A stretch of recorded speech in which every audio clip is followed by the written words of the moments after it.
ভাইয়া উনি হচ্ছেন আমার আপু, উনিও ডাক্তারি নিয়ে পড়তেছেন। ও আচ্ছা। আমরা কথা বলতে বলতে চলে আসলাম আমার কেবিনে। কি খাবে বলো? কিছু খাবো না ভাইয়া, কি কি করতে হবে বলেন। আমি একটা কাগজে লিখে দিলাম কি কি টেস্ট করাতে হবে। ওরা চলে গেল।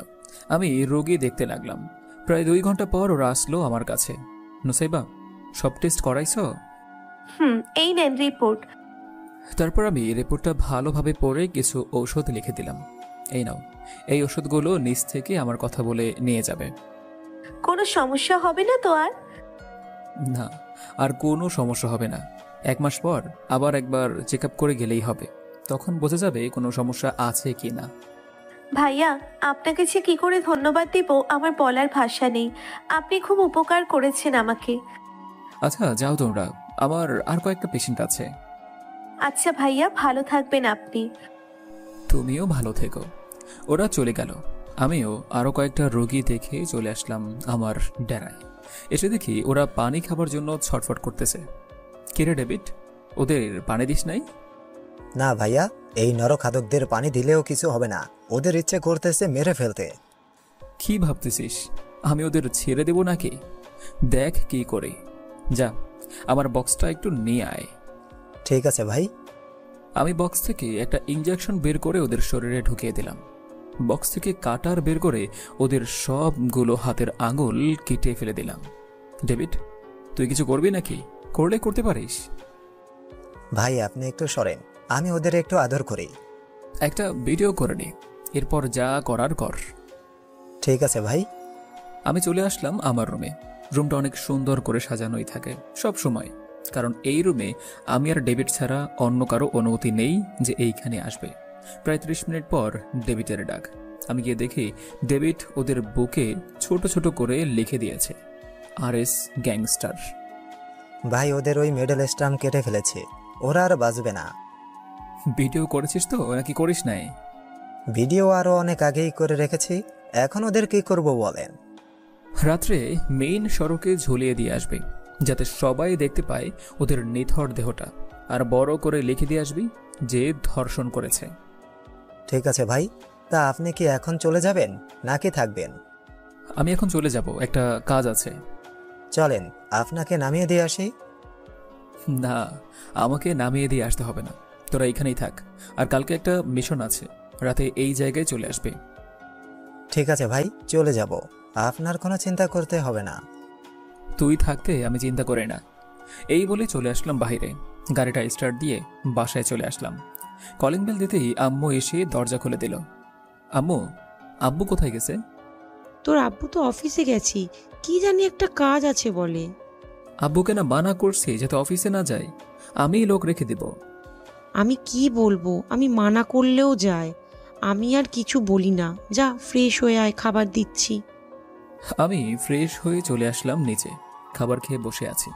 এমন সময় কলিং বেলটা বেজে উঠল। আমি গিয়ে দরজা খুলে দিলাম। সামনে তাকিয়ে দেখি কয়েকজন পুলিশ দাঁড়িয়ে আছে। আসসালামু আলাইকুম স্যার। ওয়ালাইকুম আসসালাম। আপনার নাম কি মেঘ? হ্যাঁ, আমার নাম মেঘ। কেন, কি হয়েছে? আপনাকে একটু থানায় যেতে হবে। আমি বিনা অপরাধে থানায় যাব কেন? আপনার আব্বু আমাদের কাছে ধরা খেয়েছে মদ খেতে গিয়ে। কি বলতেছেন আপনি এসব? আমার আব্বু কখনো মদ খায় না, আর আমি বিশ্বাস করতে পারবো না যে আব্বু থানায়। আপনি চলেন, তারপর তা দেখতে পারেন আপনার আব্বু নাকি অন্য কেউ। ঠিক আছে, চলেন। আমরা চলে আসলাম থানায়। এসে দেখি আব্বু বসে আছে। আমি আব্বুর কাছে গিয়ে বললাম, আব্বু এইসব কি বলতেছে? তুমি নাকি মদ খেয়েছো? তুই কে রে? যা তো এখান থেকে, আমি মদ খাবো? মদ? আব্বু মদ খেয়ে পুরোই মাতাল হয়ে গেছে। আমি আব্বুকে ছাড়িয়ে নিয়ে বাসায় চলে আসলাম। কলিং বেল দিতেই আব্বু এসে দরজা খুলে দিল আর বলল, কিরে মেয়ে, তোর আব্বুর কি হয়েছে? এমন করছে কেন? কিছু হয় নাই, আর আগে আব্বুকে ভিতরে ঢুকতে দাও, তারপর বলতেছি। ভিতরে আয়। আমি ভিতরে এসে আব্বুকে শুইয়ে দিলাম সোফায়। আম্মু, আব্বু মদ খেয়েছে, তাই এমন মাতলামো করতেছে। কি, তোর আব্বু মদ খেয়েছে? আর তুই তোর আব্বুকে ঘরে এনেছিস? আজকে দুজনই বাড়ি ছাড়া করব। আরে আম্মু, আমি কি করেছি? তোমার বর তো মদ খেয়েছে, তাকে আগে ঠিক করো, এরপর না হয় বিচার হবে। রান্নাঘর থেকে ঝাড়ুটা নিয়ে আয়, এরপর দেখাচ্ছি তোর আব্বুকে মজা। আমি আম্মুকে ঝাড়ু দিয়ে উপরে চলে আসলাম, খাটে বসে আছি। এমন সময় তুহিনের ফোন। হ্যালো তুহিন, বল। ভাই ওরা ডেট চেঞ্জ করেছে, আজকে রাতে ওরা মেয়ে পাচার করবে। নিউ মার্কেটের ভিতরে দিয়ে ওইখানে একটা গুপ্ত রাস্তা আছে। আচ্ছা ঠিক আছে, তা কতজন পাচার করবে জানিস? 500 থেকে 800 জন। তাহলে তো অনেক লোক। আমি ফোনটা কেটে ডেভিডকে ফোন দিলাম। Hello David. ভাই বলেন। আজ রাতে মিশন হবে। তুই রাত 9টায় ওই মহাসড়কে লাশ টাঙিয়ে চলে আসিস। আমি তোকে লোকেশন পাঠিয়ে দেবো না। 100 জন আনবি আমাদের লোক। ঠিক আছে ভাই। আমি ফোন কেটে বসে আছি। এমন সময় আব্বুর চিৎকারের আওয়াজ শুনতে পেলাম। বারান্দায় দাঁড়িয়ে দেখি আম্মু আব্বুকে লেবুর শরবত খাওয়াচ্ছে আর পিটাচ্ছে। আমি আর এইখানে নেই, এইখানে থাকলেই মরতে হবে। আমি দরজা বন্ধ করে বসে আছি। এমন সময় দরজায় কে যেন নক করলো। আমি দরজা খুলতেই দেখি আব্বু দাঁড়িয়ে আছে। আব্বু, তুমি আমার রুমে কেন? আমাকে নিয়ে এসেছে কে? আব্বু এখনো মাতাল হয়ে আছে, কি বলতেছে বুঝতেছে না। কিরে কথা বলিস না কেন? তোকে জিজ্ঞেস করছে আমাকে নিয়ে এসেছে কে। আমি নিয়ে এসেছি। কেন, কি হয়েছে? কিছু না, তুই আমার ছেলেতেই মাফ করে দিলাম। আব্বু চলে গেল, আমিও চলে আসলাম নিচে। আম্মু, আব্বুকে লেবুর শরবত ভালো করে খাইয়ে দিলে না? কি বলতেছে আবুল তাবুল? দেখ, এখন আমার মাথা প্রচন্ড গরম হয়ে আছে। তুই যা এইখান থেকে, না হলে তোকে যে কি করি আল্লাহ জানে। আমি চলে আসলাম বাইরে। সন্ধ্যা হয়ে এসেছে। পাড়ার মোড়ে বসে বসে চা খাচ্ছি। এমন সময় তুহিনের ফোন। ভাই ওরা কাজ শুরু করে দিয়েছে, আপনাদের এখনই চলে যেতে হবে, না হলে পরে ওরা সব মেয়েদের পাচার করে ফেলবে। আমি এখনই চলে যাচ্ছি, তুই যা খবর পাস আমাকে জানাবি। আচ্ছা ভাই। আমি চলে আসলাম আমাদের ডেরায়। সবাইকে নিয়ে মিশনে চলে আসলাম। এসে দেখি আস্তে আস্তে মেয়েগুলোকে নিয়ে গাড়িতে তুলছে। আমি আর দেরি না করে গুলি করতে লাগলাম। আমাদের দেখেই ওরা গুলি করতে লাগলো। প্রায় 10 মিনিটের মধ্যেই বিক্ষোভ দলকে ঘুম পাড়িয়ে দিলাম। আমাদের সবগুলোই ঘুমের ইনজেকশন ছিল। ডেভিড বলল, ভাই ওদের কি করব? ওদের সবাইকে আমার ডেরায় নিয়ে যা, আর মেয়েগুলোকে জ্ঞান ফিরিয়ে তাদের বাসায় দিয়ে আয়। আচ্ছা ভাই, আমি আরো কিছু লোক লাগিয়ে দিতেছি, যাতে সবাইকে আজকে রাতের মধ্যেই দিয়ে আসতে পারি। তাড়াতাড়ি যা, ভোর তো হয়ে এসেছে। তারপর ওরা চলে এসেছে। আমিও চলে আসলাম আমাদের ডেরায়।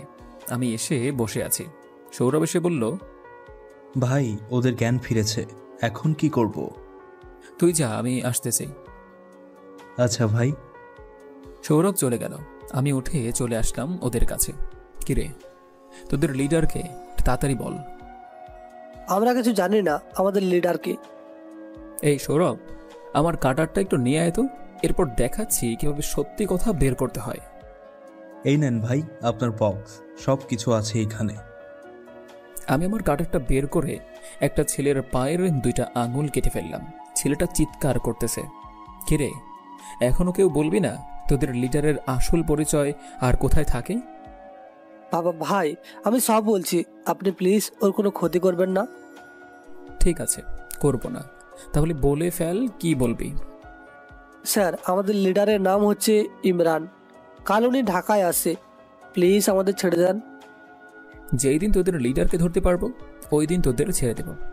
এই সৌরভ, আমি যাই এখন, বিকেলে আসবো, আর ওদের খাবার খেতে দিস। ঠিক আছে ভাই, আমি সবার জন্য খাবার এনে দিব, আপনি যান এখন। আমি চলে আসলাম আমাদের বাসায়। কলিং বেল দিতেই আম্মু এসে দরজা খুলে দিল আর বলল, কিরে, সেই সন্ধ্যায় বের হয়েছিস আর এখন আসছিস? কতগুলো ফোন দিয়েছি, ধরলিও না তো। আমি ফোনটা বের করে দেখি অনেকগুলো মিস কল আমার। আম্মু, অনেক রাত হয়েছে, এখন যাও ঘুমাও গিয়ে। খাবি না তুই? না, আমি খাবার খাবো না, তুমি গিয়ে শুয়ে পড়ো। আমি ফ্রেশ হয়ে কিছু খেয়ে শুয়ে পড়বো না। আচ্ছা যা। আমি ফ্রেশ হয়ে আমার রুমে বিস্কুট ছিল, সেটা খেয়ে শুয়ে পড়লাম। ঘুম থেকে উঠলাম সকাল 11টায়, নার্সের ফোন কলে। ডাক্তার, একটা পেশেন্ট এসেছে, খুব খারাপ অবস্থা, আপনি প্লিজ তাড়াতাড়ি আসেন। আচ্ছা, আমি আসতেছি, এই বলে ফোনটা কেটে দিলাম। তাড়াতাড়ি উঠে ফ্রেশ হয়ে চলে আসলাম হসপিটালে। এসে দেখি নার্স বাহিরে দাঁড়িয়ে অপেক্ষা করতেছে আমার জন্য। নার্স, সবকিছু রেডি আছে তো? জি ডাক্তার আছে, আপনি শুধু অপারেশন শুরু করবেন। আমি তাড়াতাড়ি অপারেশন রুমে চলে আসলাম। সবাই দাঁড়িয়ে আছে আমার জন্য, অপেক্ষা করতেছে। আমি অপারেশন শুরু করে দিলাম। অপারেশন শেষ করতে প্রায় 2 ঘন্টা লেগে গিয়েছে। অপারেশন শেষ করে চলে আসলাম আমার কেবিনে। এসে দেখি নোসাইবা বসে আছে। কি ব্যাপার নোসাইবা, তুমি এখানে? ভাইয়া, আমার বোন আপনার সাথে কাজ করতে চাই। আপনি কি আমার বোনকে রাখবেন আপনার সাথে? আমি তো সারাদিন হাসপাতালে থাকি না, কিভাবে রাখবো তোমার বোনকে? ভাইয়া, আপনি যতটুকু সময় পারেন দিয়েন, তাহলেই হবে। আচ্ছা ঠিক আছে, তোমার ফোন নাম্বার দিয়ে দাও, আমি বলে দেবো না কোন সময় আসতে হবে। আচ্ছা ঠিক আছে। নুসাইবা চলে গেল। আমিও চলে আসলাম আমার বাসায়। কলিং বেল দিতেই আম্মু এসে দরজা খুলে দিল। আম্মু, আব্বু কি আজও অফিসে গেছে? না, আজ যায় নাই। কাল তো ঝাড়ুর বাড়ি খেয়েছে, আজকেও মনে আছে। ও আচ্ছা। আমি আর কিছু না বলে চলে আসলাম আমার রুমে। ফ্রেশ হয়ে নিচে এসে খাবার খেয়ে আব্বুর কাছে বসে পড়লাম। আব্বু, তা আজকে অফিসে গেলে না? এমনি যায় নাই, তা কাল অফিসে যেতে পারবি, একটা কাজ আছে। কি কাজ বলো? আব্বু আমার কানের কাছে মুখ নিয়ে এসে আস্তে আস্তে বলল, আমার কেবিনে 2 বোতল বিয়ার আছে, নিয়ে আসবি কাল। তোর আম্মুকে তো নানা বাড়ি পাঠিয়ে দেবো। আম্মু গো, তুমি কই গো? আব্বু নাকি আবার খাবে গো? এই চুপ চুপ, একদম চুপ। তোর আম্মুকে ডাকতেছিস কেন? আম্মু শুনুক তোমার কথাগুলো। কিরে, এইভাবে চিৎকার করছিস কেন? আম্মু, আব্বু নাকি নুডলস খাবে। ও, এর জন্য চিৎকার করতে হবে? তো কি করব, যাও ভালোভাবে রান্না করে আনো, খাবো। আচ্ছা ঠিক আছে। আমি বসে বসে আব্বুর সাথে কথা বলতেছি। কিছুক্ষণ পর আম্মু আমাদের নুডলস দিয়ে গেল। আমি আর আব্বু খেয়ে বসে আছি। এমন সময় আম্মু এসে বলল, মেঘ, আমি আর কতদিন একা একা রান্না করব? আমি তো তোমাকে বলতেছি কাজের লোক রাখার জন্য। কাজের লোক রাখো না কেন? আমার কাজের লোকের দরকার নেই, তুই বিয়ে কর, তাহলেই তো হয়। আম্মু, আমি এখন বিয়ে করব না। আমি আরো 3 বা 4 বছর পর বিয়ে করব। তাহলে আমাদের মরার পর বিয়ে করিস, যাতে আমাদের নাতি নাতনি দেখে যেতে না পারি। আম্মু, এইসব কথা বলবে না। যদি আমার কোনোদিন পছন্দ হয় তাহলে তো তোমাদের বলবোই, তাই না? এইসব বলতেছি এমন সময় ডেভিড আমার ফোনে একটা ফোন দিল। ভাই, সবাইকে দিয়ে এসেছি। ভালো করেছিস। খাওয়া দাওয়া করেছিস? ভাই। আমি আসতেছি একটু পর। ঠিক আছে ভাই। আমি ফোনটা কেটে দিলাম। ফোন কেটে দিয়ে বসে আছি। এমন সময় আম্মু আসলো আর বলল, কিরে, কোথায় যাবি নাকি? আম্মু, একটা কাজ আছে, ওইটা করতে যাব। ও আচ্ছা, ঠিকভাবে যাস। আমি চলে আসলাম আমাদের ডেরায়। এসে দেখি সবাই খাবার খাচ্ছে। সৌরভ, খাবার খেয়েছিস তুই?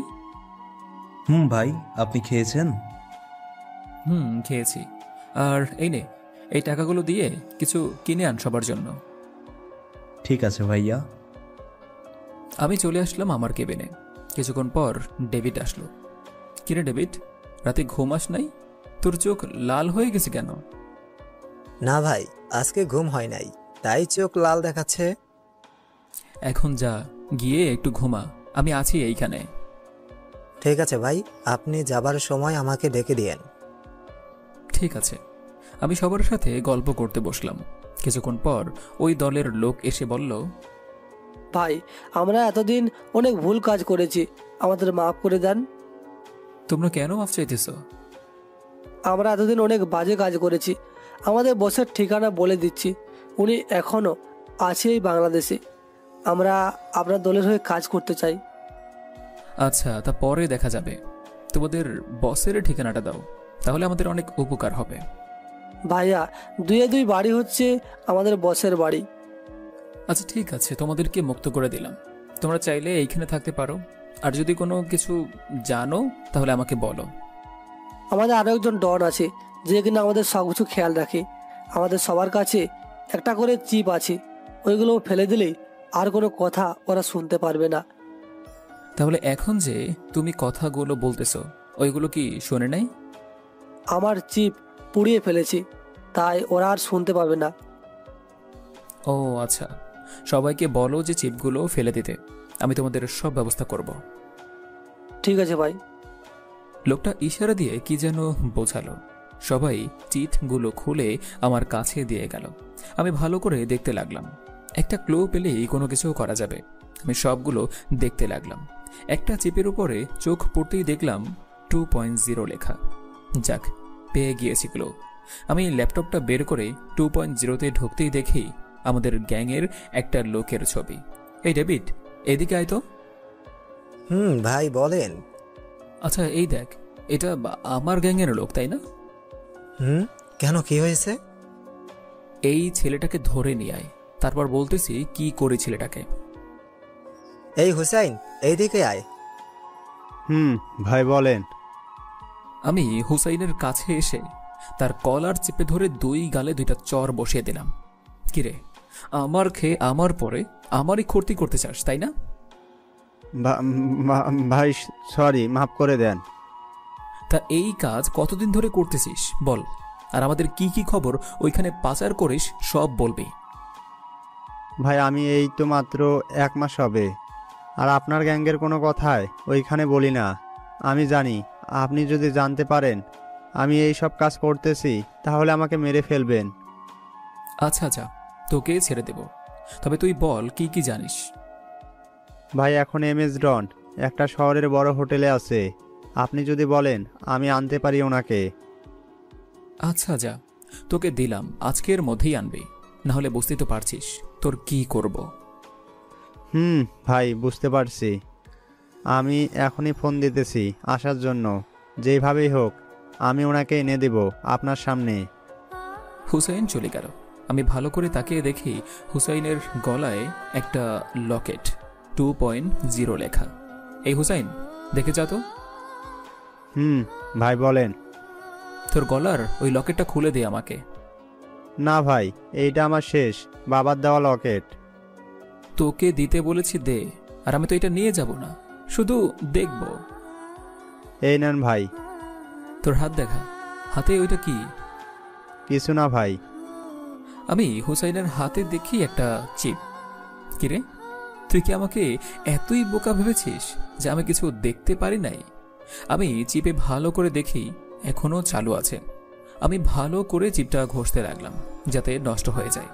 এটা বিট, এটাকে বেঁধে রাখ, এর পরের ব্যবস্থা আমি করতেছি। ভাই কোথাও যাবেন নাকি? RS রেস্টুরেন্টে যাব, সব থেকে বড় এবং সব থেকে সুন্দর রেস্টুরেন্টটা। আচ্ছা চলেন। আমি তাড়াতাড়ি করে চলে আসলাম আমার রেস্টুরেন্টে। এসে দেখি শালা বাবু বের হয়ে যাচ্ছে একটা ব্যাগ নিয়ে। ডেভিডকে ইশারা করতেই ডেভিড চলে গেল তাকে ধরতে। ভাই চলেন, ধরে ফেলেছে। তুই গাড়িতে যা, আমি আসতেছি। ঠিক আছে ভাই। আমি চলে আসলাম ম্যানেজারের কেবিনে। আমি যেতেই আমাকে দেখে আটকে উঠলো ম্যানেজার। স্যার, আপনি এইখানে কি করেন? দেখতে আসলাম কি করা হচ্ছে আমার এই হোটেলে। স্যার আমি কিছু জানি না। তুই জানিস না তো কে জানে? তোকে তো দায়িত্ব দিয়েছি, তুই না দেখেই কিসের লোক ঢোকাস হোটেলে? আর কখনো ঢোকাবো না, প্লিজ এবারের মতো মাফ করে দেন। ঠিক আছে, আর এই মাসের কত টাকা হয়েছে সবগুলো দে। ঠিক আছে, এই নেন, এই মাসের 90,47,000 টাকা হয়েছে। আমি টাকাগুলো নিয়ে চলে আসলাম গাড়িতে। ডেভিড, গাড়ি চালা। এখন কি বাসায় যাব নাকি ডেরায় যাব? আগে ডেরায় যা, খবর নেই, তারপর না হয় দেখা যাবে কি করি। ঠিক আছে। আমি চলে আসলাম ডেরায়। তার ভিতরে এসে হুসাইনকে দেখালাম, দেখতো এই ছেলেটা নাকি। এই ছেলেটা আমাদের বস। আমি আমার কাটারটা নিয়ে MS গ্যাংস্টারের 2 পায়ের 2টা আঙুল কেটে দিলাম। হুসাইন ভয়ে শেষ হয়ে যাচ্ছে, অজ্ঞান হওয়ার মতো অবস্থা। কিরে হুসাইন, এখন ভয় পাচ্ছিস তাই না? আগে ভয় করে নাই যে আমার খাস আমারই সর্বনাশ করিস। ভাই মাফ করে দেন, আমি আর কিছু করব না, আমাকে ছেড়ে দেন। আগে তোর এমন অবস্থা করব, তারপর না হয় ছাড়ব। এটা বলতেই হুসাইন আমার পায়ে পড়ে গেল আর বলল, ভাই আমার বউ বাচ্চা আছে, প্লিজ ছেড়ে দেন। আমি আর কখনো কিছু করব না। আপনি চাইলে অন্য কোনো শাস্তি দেন, আমি মাথা পেতে নেব। ঠিক আছে, যা, তোকে ছেড়ে দিলাম। তোর একটা কাজ করতে হবে। কি কাজ করতে হবে বলেন? এইটার সবগুলো আঙুল কেটে ফেলবি আর বুক চিরে ফেলবি। এরপর আমার কাছে ছবি তুলে আমার কাছে পাঠিয়ে দেবি, তাহলে তোকে মাফ করে দেব। ঠিক আছে ভাই, আপনি যান, আমি 10 মিনিটের মধ্যেই আপনাকে ছবি তুলে পাঠাচ্ছি। আমি চলে আসলাম বাসায়। কলিং বেল দিতেই আম্মু এসে দরজা খুলে দিল। আমি ফ্রেশ হয়ে নিচে চলে আসলাম। আব্বু, এই নাও, এইখানে 90 লক্ষ টাকা আছে, রেখে দাও, পরে নিয়ে নেব। ঠিক আছে, তোর যখন দরকার হবে তখন নিয়ে নিস। ঠিক আছে। আম্মু, খাবার দাও।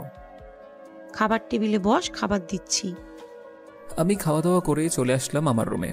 ফোনের দিকে তাকিয়ে দেখি ফোন বাজতেছে। রিসিভ করতেই ওপাশ থেকে একটা মেয়ে কণ্ঠে বলল, আপনি কি ডাক্তার মেঘ? আপনি কি বলতেছেন?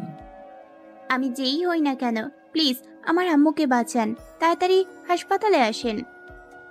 আচ্ছা, আমি এখনই আসতেছি। এই বলে হাসপাতালের জন্য রেডি হয়ে নিচে আসলাম। তখন আম্মু বলল, কিরে, এখন আবার কোথায় যাচ্ছিস? হাসপাতালে জরুরি একটা কাজ আছে। এই বলে চলে আসলাম বাইরে। বাইকটা নিয়ে ফুল স্পিডে হাসপাতালের দিকে রওনা দিলাম। 7 মিনিটের মধ্যেই চলে আসলাম হাসপাতালে। লিফট দিয়ে চলে আসলাম আইসিইউতে। নার্স, এইখানে একটা রোগী এসেছিল নাকি? আপনাকে ডাকতেছে একটা মেয়ে। আমি ভিতরে যেতেই দেখি নুসাইবার বোন। কি ব্যাপার, আপনি ফোন দিয়েছিলেন নাকি? আমিই ফোন দিয়েছি, একটু দেখবেন আমার আম্মুকে, আম্মুর কি হয়েছে। আমি চেক আপ করে দেখে বললাম, তোমার আম্মুর ডায়াবেটিস বেড়েছে আর জ্বর আছে অনেক। আমি কিছু ওষুধ লিখে দিতেছি, ওইগুলো খাওয়ালেই ভালো হয়ে যাবে। ঠিক আছে। আর কোনো কিছুর কাজ আছে নাকি? ডাক্তার, একটা পেশেন্ট এসেছিল 2 মাস আগে, উনি আজ এসেছে। ও আচ্ছা, আমার কেবিনে পাঠিয়ে দাও, আমি আসতেছি এখনই। ঠিক আছে ডাক্তার। মেঘলা, আমি এখন যাই, যদি কোনো প্রয়োজন হয় তাহলে ফোন দিও আবার। ঠিক আছে। আমি চলে আসলাম আমার কেবিনে। এসে দেখি সেই লোকটা বসে আছে। আসসালামু আলাইকুম চাচা। ওয়ালাইকুম সালাম। বাবা, কেমন আছো? আলহামদুলিল্লাহ, ভালো আছি। আপনি কেমন আছেন? আমিও ভালো আছি। আপনাকে না বলেছিলাম 10 দিন আগে আসতে, আপনি তা না করে 2 মাস পর আসলেন। বাবা, আমার কাছে টাকা ছিল না, তাই আসি নাই। এইখানে ফ্রি চিকিৎসা করা হয়, আপনি আসবেন, আপনার কোনো টাকা লাগবে না। আমি ওষুধও নিয়ে দেব আপনাকে। ঠিক আছে। আমি চাচাকে চেক আপ করে তারপর ওষুধ লিখে দিলাম। চাচা আবার 10 দিন পরে আসবেন কিন্তু। আর যদি কোনো গরিব লোক থাকে তাহলে এইখানে পাঠিয়ে দেবেন, ফ্রি চিকিৎসা করিয়ে দেব। ঠিক আছে। আমি চলে আসলাম বাসায়। কলিং বেল দিতেই আব্বু এসে দরজা খুলে দিল। কিরে, হুট করে কোথায় গেলি আর কোথা থেকে আসলি? হাসপাতাল থেকে আসলাম। ও আচ্ছা, ফ্রেশ হয়ে আয়, কথা আছে তোর সাথে। আমি ফ্রেশ হয়ে চলে আসলাম নিচে। আব্বু বলো। তোর কি টাকাগুলো বেশি প্রয়োজন হবে নাকি? না আব্বু, কেন? গরিবদের একটা বস্তি আছে, ওইখানে ছোট ছোট ঘর বানিয়ে দিতাম। আর এখন তো দেশের পরিস্থিতি খুব খারাপ, লোডশেডিংও বেশি। আব্বু, আচ্ছা তোমার যা ইচ্ছা করো, আমি আসতেছি একটু পর। আবার এখন কোথায় যাবি? বাহির থেকে আসতেছি, তুমি থাকো। তাড়াতাড়ি আসিস, রাতে একসাথে খাবো কিন্তু। ঠিক আছে। আমি চলে আসলাম বাহিরে। ফোনটা বের করে দেখি ডেবিটের অনেকগুলো মিস কল। ফোনটা সাইলেন্ট করা ছিল তাই বুঝতে পারিনি। আমি আর দেরি না করে ডেভিডকে ফোন দিলাম। Hello David. ভাই, আপনি কোথায়? এই তো আসতেছি। তা হঠাৎ এতগুলো ফোন দিলি যে? সৌরভকে কারা যেন মেরে হাসপাতালে ভর্তি করে দিয়ে গেছে। কি বলতেছিস এসব? সৌরভকে কারা মারবে? আর মারলই বা কেন? ভাই একটু আসেন, আপনাকে কি যেন বলবে ডেভিড। কোন হাসপাতালে আছিস তাড়াতাড়ি বল, আমি আসতেছি। আপনার হাসপাতালে অয় আছে, আপনি আসেন। ঠিক আছে, আমি এখনই আসতেছি। ফোনটা কেটে দিয়ে গাড়িটা নিয়ে চলে আসলাম হাসপাতালে। এসে দেখি ডেভিড বাহিরে বসে আছে। কিরে ডেভিড, সৌরভ কোথায়? সৌরভ ভিতরে আছে। আমি ভেতরে গিয়ে দেখি মেঘলা সৌরভের পায়ে ব্যান্ডেজ বেঁধে দিতেছে। পাশে রুদ্রও আছে। রুদ্র, তুই কখন আসলি? এই তো 1 ঘন্টা আগে এসেছি। ও আচ্ছা। আমি সৌরভের কাছে এসে দাঁড়িয়ে আছি। তখন রুদ্র আর মেঘলা, তোমরা একটু বাইরে যাও, আমি আসতেছি একটু পর। মেঘ, তোর সাথে কথা আছে, বাইরে আসিস। ঠিক আছে। ওরা বাইরে চলে গেল। তারপর আমি সৌরভের মাথায় একটু হাত বুলিয়ে দিতেই সৌরভ চোখ খুলল। কিরে, তোর এই অবস্থা কে করেছে? ভাই, আমার গার্লফ্রেন্ড সোহা করেছে। সোহাই হচ্ছে এই গেমের মাস্টার মাইন্ড। ওর বাড়ির অ্যাড্রেস দে, আর আজকে তোর গার্লফ্রেন্ডকেই মেরে ফেলবো। প্লিজ ভাই, ওকে মারবেন না। ওর সাথে আমার 4 বছরের রিলেশন। আমি ওর সব কথা বলে দিয়েছি, তাই আমাকে এইভাবে মেরেছে। আচ্ছা ঠিক আছে, মারবো না। ওর বাড়ির অ্যাড্রেস দে। 9/7 ওর বাসা। আচ্ছা তুই এখন ঘুমা, আমি আছি এইখানেই। এই বলে আমি বাইরে চলে আসলাম। এসে দেখি ডেভিড বসে আছে, ফোনে যেন কি দেখতেছে। আমি ওর সামনে না গিয়ে ওর পিছনে দাঁড়িয়ে দেখি ডেভিড একটা ছোট মেয়ের সাথে কথা বলতেছে। মেয়েটা বলল, আপু তুমি কখন আসবে? সেই তো অনেকদিন আগে গেলে, এখনো আসো না কেন?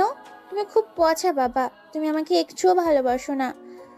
তোমার সাথে আমি আর কথাই বলবো না। আমি ডেভিডের সামনে যেতেই ডেভিড ফোনটা কেটে দিয়ে বলল, ভাই সৌরভ কি বলছে? তেমন কিছু না।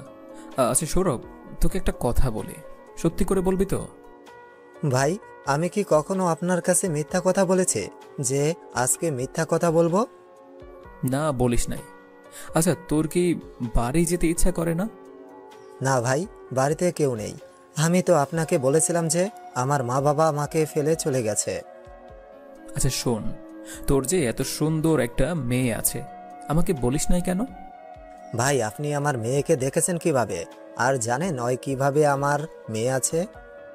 সেসব পরে বলবো না এক সময়। এখন তুই এক কাজ কর, আজকে তুই তোর বাড়িতে চলে যাবি। 10 দিনের ছুটি দিলাম তোকে, অনেকদিন হলোই তো যাস না।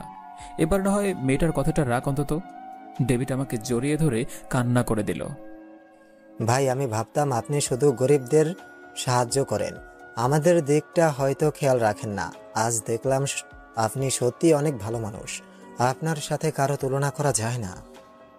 আরে পাগল ছেলে, কান্না করতেছিস কেন? আর আমি তো তোর বয়সে ছোট হলেও আমি অনেক কিছুই বুঝি। যা, এখনই চলে যা। আর এই নে আমার এটিএম কার্ড, তোর মেয়ের জন্য যা খুশি নিয়ে যাস, যত টাকা লাগে নিস। তোর কাছে টাকা চাইব না, ঠিক আছে? তুই অনেক পরিশ্রম করিস। না ভাই, আমার কাছে টাকা আছে, আপনার টাকা লাগবে না। তোকে নিতে বলেছি, নে। আর আমার কালো গাড়িটাও আছে, সেটা নিয়ে যা। তোর মেয়েকে নিয়ে একটু ঘুরিস। আর যদি কোনো খবর পাস তাহলে ফোন দিয়ে বলে দিস, আসতে হবে না। আচ্ছা ভাই। আমি চলে আসলাম আমার কেবিনে। এসে দেখি রুদ্র আর মেঘলা বসে আছে। কিরে রুদ্র, তুই দেশে আসবি, আমাকে একবারও খবরও দিলি না? কিছু জিনিস আনতাম। বন্ধু, তোর সাথে সেই ছোটবেলা থেকেই কাটিয়েছি, তোর কি প্রয়োজন আমি সব জানি, আমাকে বলতে হবে না। জানিস তো নিয়ে আসতে। নিয়েই তো এসেছি, এই নে তোর বক্স। কিরে, আগের বারের তুলনায় এইবার আরো বেশি ওজন মনে হচ্ছে। সবকিছু ডাবল ডাবল এনেছি তোর জন্য। ভালো করেছিস। আমি ডেভিডকে ফোন দিলাম, কিছু জিনিস তাকে দিয়ে দেই, তার বউ আর মেয়েকে দিয়ে দেয়। Hello David. ভাই বলেন। চলে গেছিস নাকি? না ভাই, গাড়ি বের করতেছি পার্ক থেকে। কিছু কি প্রয়োজন নাকি? তুই একটু আমার কেবিনে আসিস গাড়িটা রেখে, এখনই। ঠিক আছে। আমি কয়েকটা পাঞ্জাবি আর কয়েকটা শাড়ি প্যাকেট করে ফেললাম, আর ডেভিডের মেয়ের জন্য চুড়ি আর ছোট 2টা ড্রেস দিয়ে দিলাম। আমার ফুফাতো বোনের জন্য এনেছিলাম। কিছুক্ষণ পর ডেভিড আসলো আর বলল, ভাই কিসের জন্য ডেকেছেন বলেন। এই নে, এইগুলা নিয়ে যা। কি আছে এই কার্টনের ভেতরে? আরে বাড়িতে গিয়ে খুলিস, সামান্য কিছু জিনিস আছে, এখন যেতে পারিস। আচ্ছা ভাই। আমি বসে আছি চেয়ারে, ডেভিডও চলে গেল। তখন রুদ্র বলল, আচ্ছা মামা, ছেলেটা তোকে ভাই ভাই বলে ডাকে কেন? আর বেডে যে ছেলেটা শুয়েছে সেও তোকে ভাই ভাই বলে ডাকে, বুঝলাম না কিছু। তোর কিছু বুঝতে হবে না, তুই এখনো ছোট, আগে বড় হ, তারপর না হয় বলবো যে কিসের জন্য ভাই ভাই বলে ডাকে আমাকে। আমি একজন ডাক্তার আর আমার যথেষ্ট জ্ঞান আছে, বল কিসের জন্য ডাকে? আরে বলবো না অন্য এক সময়, এখন বলা যাবে না। না বললে তোকে আর জোর করে কি করব? তা এখন কি বাসায় চলে যাবি নাকি পরে যাবি? এখনই চলে যাব। তুই থাকবি নাকি চলে যাবি? আমি কাল বিকাল পর্যন্ত আছি, সে আগের মতো টাইম করে। ঠিক আছে। আমি চলে আসলাম নিচে, পকেট থেকে আরেকটা চাবি বের করে গাড়িটা স্টার্ট দিয়ে চলে আসলাম বাসায়। কলিং বেল দিতেই আম্মু এসে দরজা খুলে দিল আর বলল, ভালো করেছিস, এখন তোর আব্বু ফোন দিচ্ছে তোকে। ও আচ্ছা। আমি আমার রুমে চলে আসলাম। ফ্রেশ হয়ে এসে দেখি ডেভিডের ফোন। হ্যালো ডেভিড, বল। ভাই, আমাকে হাইওয়ের পুলিশ ধরেছে। আমি নাকি ড্রাগস পাচার করি। তুই ফোনটা পুলিশের কাছে দে, আমি বলে দিতেছি। ঠিক আছে। এই যে ভাইয়া, এই নেন, কথা বলেন। আসসালামু আলাইকুম স্যার। ওয়ালাইকুম সালাম, কে বলতেছেন? আমি বিখ্যাত বিজনেসম্যান সাইফুল চৌধুরীর একমাত্র ছেলে মেঘ চৌধুরী বলতেছি। উনি হচ্ছেন আমার বন্ধু। আর আপনারা কি বলে ওনাকে ধরলেন যে উনি ড্রাগস পাচার করে? স্যার, আমরা ওনাকে সন্দেহ করি, তাই ধরেছি। গাড়িতে কিছু পেয়েছেন নাকি? না, গাড়িতে কিছুই পাই নাই। তাহলে ধরলেন কেন? আমি কি আপনাদের স্যারের কাছে ফোন দিব নাকি? না স্যার, বলার দরকার নেই, আমরা ওনাকে এখনই ছেড়ে দিতেছি। আর ওনার কাছে ফোনটা দিন, আমি বলে দিতেছি। এই নেন আপনার ফোন, কথা বলেন। ভাই আমাকে ছেড়ে দিচ্ছে। আচ্ছা যা, আর কোনো কিছুর যদি খবর পাস তাহলে জানাস। ভাই জানাবো। আমি নিচে এসে দেখি আমার ফুফাতো বোন চলে এসেছে। ভাইয়া ভাইয়া, আমার ড্রেস কোথায়? এই নে তোর ড্রেস। পছন্দ হয়েছে তো? পছন্দ তো হয়েছে, কিন্তু তুমি না বলেছো 4টা দেবে আমাকে, 2টা কেন? এই কালার আর নেই, তাই আনে নেই। মিথ্যা বললাম, কারণ পিচ্চি মেয়ে রেগে আবার আমাকে মাইরও দিতে পারে। ও আচ্ছা। আমি চলি। ফুপু কোথায়? আম্মু রান্নাঘরে বলেছে তোমাকে যেতে। আমি চলে আসলাম রান্নাঘরে। ফুপু, কি রান্না করতেছ? আমি আসলে সব সময় তোর জন্য যা রান্না করি তাই করেছি। ভালো করেছো। আমি চলে আসলাম বেডরুমে। এখানে ফুপা আব্বু আর নীলুফা বসে কথা বলতেছে। আমিও চলে আসলাম ওদের সাথে আড্ডা দিতে। আড্ডা দিতে দিতে কখন যে রাত হয়ে গিয়েছে খেয়ালে নেই। রাতের খাবার খেয়ে বসে আছি, এমন সময় সৌরভের ফোন। ভাই, আপনি কোথায় আছেন? আমি তো বাসায় চলে এসেছি। কেন? না, এমনি। কাল আসবেন নাকি? যাব। রাতে খাওয়া দাওয়া করে ঘুমিয়ে থাকিস। ঠিক আছে ভাই। আমি বসে আছি, এমন সময় নীলুফা আসলো আর বলল, ভাইয়া ভাইয়া, আমি তোমার সাথে ঘুমাবো। কেন? তোমার আব্বু আম্মু কি জায়গা দেয় না তোমাকে ঘুমানোর জন্য? এত ছোট খাটতে 3 জন কি ঘুমানো যায় নাকি? ওলে পিচ্চি রে, চলো আজকে তোমাকে শিয়াল আর হাতির গল্প শোনাতে শোনাতে ঘুম পাড়িয়ে দেব, ঠিক আছে? না, শিয়াল আর হাতি শুনবো না।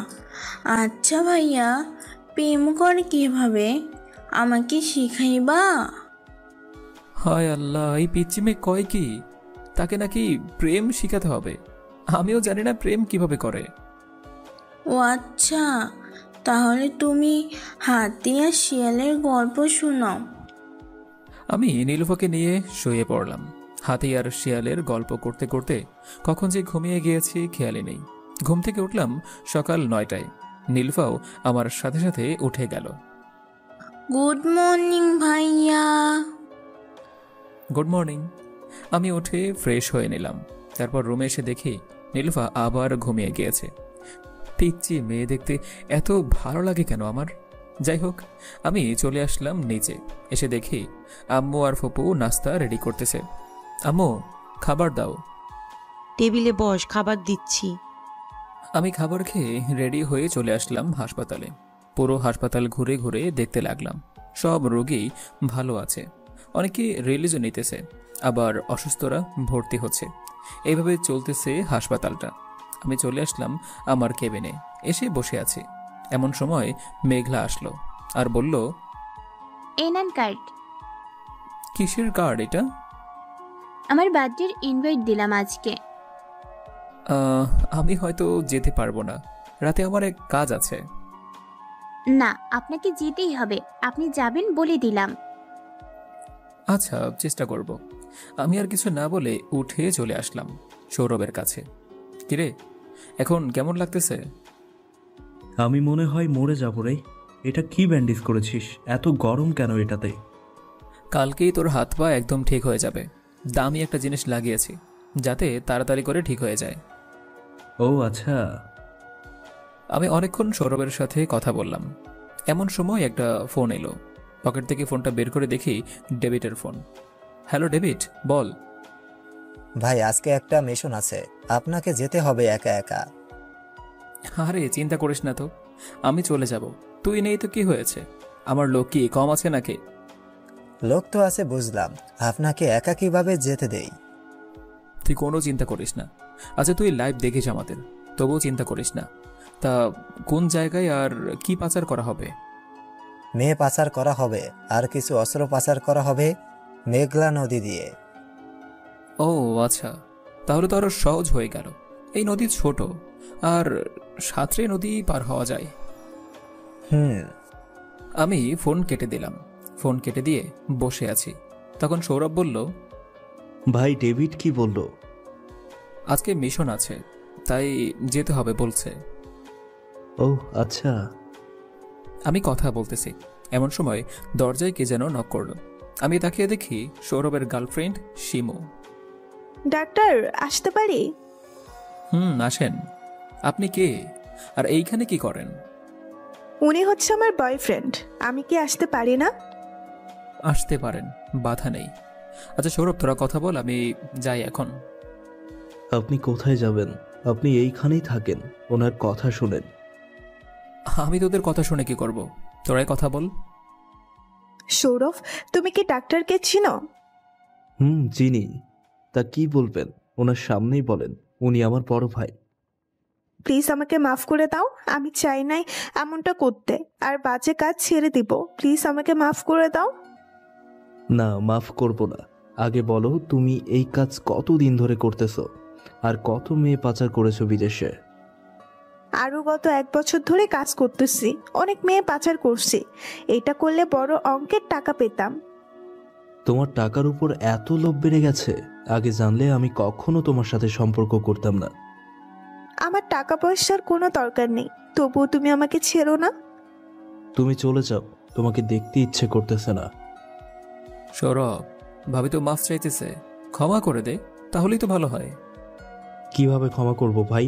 এত মেয়েদের পাচার করেছে, কেউ ধর্ষণ হচ্ছে, কেউ বাজে নেশা করতেছে, কেউ খারাপ কাজে লিপ্ত হচ্ছে। আমি কিভাবে আমাকে ক্ষমা করব? তা ভাবতেও লজ্জা করছে আমার। থাক, ভাবি তো বলতেছে আর করবে না এমন। আর তুই মাফ করে দে, আবার আপন করে নে ভাবিকে। ভাই, আপনার কথাই শুধু মানলাম, না হলে মানতাম না। আচ্ছা সৌরভ, আমি তো জানি তোমরা দুজন ভাই বোন, তাহলে উনি কোথা থেকে আসলো? এটা তোমার না জানলেও চলবে। এখন বাসায় চলে যাও, কাল আইসো। আমি একবারে চলে এসেছি তোমার কাছে, আর কখনো আমার বাড়িতে ফিরে যাব না। তুমি যা খুশি বলো। আচ্ছা, যাইও না। আমি চলে আসলাম বাইরে। সন্ধ্যায় মিশনে চলে আসলাম, কারণ ডেভিড নেই। আমাদের সাথে ডেভিড থাকলে সে এইসব খেয়াল রাখত, কাকে কোন জায়গায় দিবে, কে ভালো স্নাইপার চালাতে পারে, সবকিছু জানেই ডেভিড। গাইস, সবাই শোনো, আমি তো জানি না কে কেমন পিস্তল চালাতে পারো। এইদিকে আসো, আমি তোমাদের 4টা টিম করে দেই। ভাই দেন, ভালো হবে। আমি 4টা দল বানালাম, সবাইকে বুঝিয়ে দিলাম কে কোন জায়গায় থাকবে। প্রতিটা দলে 2-3টা করে স্নাইপার শুটার দিয়েছে। আমি চলে আসলাম, আমার গাছের নিচে বসে আছে। কিছুক্ষণ পর দূরবীক্ষণ যন্ত্রটা দিয়ে দেখি ওরা আসতেছে। আমি সবাইকে ইশারায় বলে দিলাম যাতে রেডি থাকে। ওরা আসতেই আমরা গুলি করা শুরু করলাম। ওদের কিছুই হলো না। যাই হোক, আমি বেশি দেরি না করে চলে আসলাম। আস্তে আস্তে দেখতে লাগলাম কোনো মানুষ আছে নাকি। এমন সময় সামনের দিকে ভালো করে তাকিয়ে দেখি শিমু ওদের সাথে আছে। আমি সাথে সাথে ফোন দিলাম সৌরভকে। কিরে, তোর গার্লফ্রেন্ড আবার সেই কাজ শুরু করেছে? এখন কি করব বল? ভাই আপনার যা খুশি করেন, আমি আর বাধা দিব না। আচ্ছা, ওর ব্যবস্থা তুই তোর নিজের হাতে করবি, আমি কিছু করব না। ঠিক আছে ভাই। আমি ফোন কেটে আবার মিশনে মনোযোগ দিলাম। প্রায় 30 মিনিটেই মিশনটা শেষ। শিমুর পায়ে একটা গুলি করেছে যাতে পালিয়ে কোথাও যেতে না পারে। আমি শিমুর কাছে গিয়ে বললাম, কি ব্যাপার মিস শিমু, এখন আপনি কোথায় যাবেন? এর জন্যই তো আপনি সৌরভকে হাসপাতালে পাঠিয়ে দিয়েছিলেন, তাই না? কে আপনি, আর এসব কি করে জানেন? আপনার পরিচয় দেন। আমার পরিচয় জানতে হবে না। সৌরভ আপনার কি অবস্থা করে আল্লাহ ভালো জানে। আমি কিন্তু কিছু করব না। এই, তোরা সবাইকে গাড়িতে ওঠা, আমি এইটাকে নিয়ে আসতেছি। ঠিক আছে ভাই, আমরা সবাই ওদেরকে গাড়িতে তুলছি, না হলে কেউ পালিয়ে যেতে পারে। ঠিক আছে, তোল। ওরা সবাই সবাইকে গাড়িতে তুলতে থাকলো। আমিও ওদের সাথে সাহায্য করতেছি। সবাইকে নিয়ে চলে আসলাম আমাদের ডেরায়। কিরে, এইখানে কি কেউ এসেছিল নাকি? এমন হয়ে আছে কেন সবকিছু? মনে হয়েছিল এসেছিল, না হলে কি এখানে এমন অবস্থা হতো? আমি তাড়াতাড়ি করে চলে আসলাম আমার কেবিনে। সিসি ক্যামেরায় দেখতে লাগলাম কে এসেছিল, কিন্তু কোনো ক্লুই পেলাম না। আমি বাইরে এসে বললাম, কিরে, আমার রুমের লক তো সৌরভ আর ডেভিড ছাড়া কেউই জানে না, তাহলে এমন হলো কেন? আমরা কিছু জানি না। আচ্ছা, সবাইকে জেলে রেখে ফ্রেশ হয়ে খাওয়া দাওয়া করে নে, অনেক রাত হয়েছে তো। ভাইয়া, আপনিও ফ্রেশ হয়ে নেন। না, আমি এখন বাসায় চলে যাব, কাল আসব। ভাই, কিছু খেয়ে যান, অনেক রাত তো হয়েছে। না, বাসায় যেয়েই খেতে পারবো। এই বলে চলে আসলাম বাইরে। গাড়িটা নিয়ে বাসার উদ্দেশ্যে রওনা দিলাম। কিছুক্ষণের মধ্যেই চলে আসলাম বাসায়। কলিং বেল দিতেই আম্মু এসে দরজা খুলে দিল। আম্মু, তুমি কি ঘুমাও না নাকি? তোর জন্য জেগে থাকি, আর এত রাতে তুই কোথায় থেকে আসিস? এইখান থেকে আম্মু একটা কাজ করে, তো রাতে ওইখানে সময় দিতে হয়। ও আচ্ছা, যা ফ্রেশ হয়ে খাবার খেয়ে নিস, তোর রুমে খাবার দিয়ে এসেছি। ঠিক আছে। আমি আমার রুমে চলে আসলাম। ফ্রেশ হয়ে খাওয়া দাওয়া করে বিছানায় শুয়ে পড়লাম। এমন সময় ডেভিডের ফোন। হ্যালো ডেভিড, বল। ভাই, আপনি কি চলে এসেছেন ডেরা থেকে? কেন? ডেরায় 60 লক্ষ টাকা ছিল, মনে নাই আপনাকে বলতে? কাল তো আবার যাব, পরে নিয়ে আসবো না। ঠিক আছে, তাহলে এখন ঘুমান, বিরক্ত করলাম। আরে না, বিরক্ত করার কি আছে। আমি ঘুমিয়ে পড়লাম। ঘুম থেকে উঠে সকাল 11টায় ফ্রেশ হয়ে নাস্তা করে হাসপাতালে চলে আসলাম। আজ তেমন কাজ নেই। চলে আসলাম ডেরায়। এসে দেখি সবাই খাওয়া দাওয়া করতেছে। কিরে, এখন খাওয়া দাওয়া করতেছিস কেন? ভাই, মাত্র উঠলাম, ফ্রেশ হয়ে খাবার খেতে বসলাম, আপনাকেও দিব নাকি? না, আমি খেয়েই এসেছি। এই বলে আমি চলে আসলাম আমার রুমে। এসে দেখি একটা কালো ব্যাগ রাখা। ব্যাগটা খুলতেই কেমন যেন আওয়াজ বাজতে লাগলো। আমি আস্তে আস্তে ব্যাগটা খুলে দেখি বোম রাখা, আর 10 মিনিট আছে ফুটে যাবে। আমি ব্যাগটা নিয়ে তাড়াতাড়ি করে চলে আসলাম নদীর পাড়ে। ব্যাগটা খুলে বোমটা ফেলে দিলাম পানিতে। পড়ার সাথে সাথেই ফেটে গেল। ব্রিজের উপরে পানি উঠে গিয়েছে। যাক, বাঁচা গেল। আমি ডেভিডকে ফোন দিলাম। কিরে, তুই কি আমার রুমে বোম রেখেছিলি কালো ব্যাগে? না তো ভাই, আমি তো লাল একটা ব্যাগে আপনার ডয়ারে টাকা দিয়ে এসেছিলাম। কালো ব্যাগ কোথা থেকে আসলো? আচ্ছা রাখি, পরে কথা বলবো আবার। আমি ফোনটা কাটতেই আম্মু ফোন দিল। হ্যালো আম্মু, বলো। কোথায় আছিস রে? এই তো রাস্তায়। কেন? তোর আব্বু কেমন যেন করছে, একটু তাড়াতাড়ি আসবি। আমি এখনই আসতেছি। এই বলে গাড়িটা স্টার্ট দিয়ে চলে আসলাম বাসায়। কলিং বেল দিতেই আম্মু এসে দরজা খুলে দিল। আম্মু, আব্বু কোথায়? তোর আব্বু রুমে যা, গিয়ে দেখ। আমি দৌড়ে চলে আসলাম রুমে। এসে দেখি আব্বু শুয়ে আছে। আব্বু, কি হয়েছে তোমার? তেমন কিছু হয় নাই, ওষুধ খাইনি তো, তাই এমন হয়েছে একটু। আমি আব্বুকে চেক আপ করে বললাম যে ঠিকমতো ঔষধ খেতে হবে, নাহলে তো এমনই হবে। খাবো তো, একটা বিয়ে করে নে, নাতি নাতির মুখটা অন্তত দেখে মরি। আব্বু, এমন কথা বলো কেন? আর কখনো এমন কথা বলবে না। আচ্ছা, তোমরা মেয়ে খোঁজো, তোমরা যাকে পছন্দ করবে তাকেই বিয়ে করব। আমার বন্ধুর একটা মেয়ে আছে, তার সাথে তোর বিয়ে ঠিক করব। তোমাদের যদি পছন্দ থাকে তাহলে আমি বিয়ে করতে রাজি আছি। তাহলে কবে বিয়ে ঠিক করব বল? আর 3 মাস বা 4 মাস পর একটা কাজ আছে, সেটা শেষ করি, তারপর না হয় বিয়ে করব। আচ্ছা ঠিক আছে, মেয়েটার সাথে কথা বলবি নাকি? না, এখন কথা বলবো না, পরে না হয় একদিন কথা বলবো। আচ্ছা ঠিক আছে, এই নে নাম্বারটা রাখ। আমি নাম্বারটা নিয়ে চলে আসলাম আমার রুমে। ফ্রেশ হয়ে এসে দেখি আম্মু বসে আছে। আম্মু, তুমি আমার রুমে? আমি কি আসতে পারি নাকি? আরে আসতে পারবে না কেন? অবশ্যই আসতে পারবে, আমি কি মানা করেছি নাকি? আচ্ছা যাই হোক, তুই না কি বিয়ে করতে রাজি হয়েছিস? তোমাদের কষ্ট আর দেখতে পারবো না, তাই রাজি হয়ে গেছি। মেয়েটার সাথে দেখা করে নি। না আম্মু, এখন খুব বিজি আছি, পরে না হয় একদিন দেখা করবো না। আমি টেবিলে ছবি রেখে গেলাম, দেখে নিস। আর খাবার খেয়ে যা, খাবার রেডি করছি।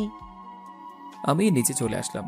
নিচে এসে খাওয়া দাওয়া করে আবার রুমে চলে আসলাম। কিছুক্ষণ ঘুমিয়ে বিকেল 5টার দিকে রওনা দিলাম ডেরার উদ্দেশ্যে। এসে দেখি সবাই গল্প করতেছে, আমিও তাদের সাথে গল্প করতে বসলাম। গল্প করতে করতে কখন যে রাত হয়ে আসলো খেয়ালে নেই। আমি আবার রুমে এসে ব্যাগটা নিয়ে সবাইকে কিছু টাকা দিয়ে চলে আসলাম বাসায়। কলিং বেল দিতেই আম্মু এসে দরজা খুলে দিল।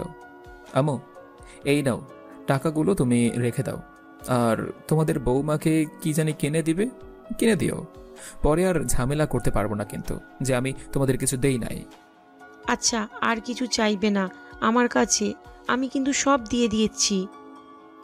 আমি তো বলেছিলাম এখন দেখা করব না। এখন দেখা করে কি করব? সেটা পরে দেখা যাবে।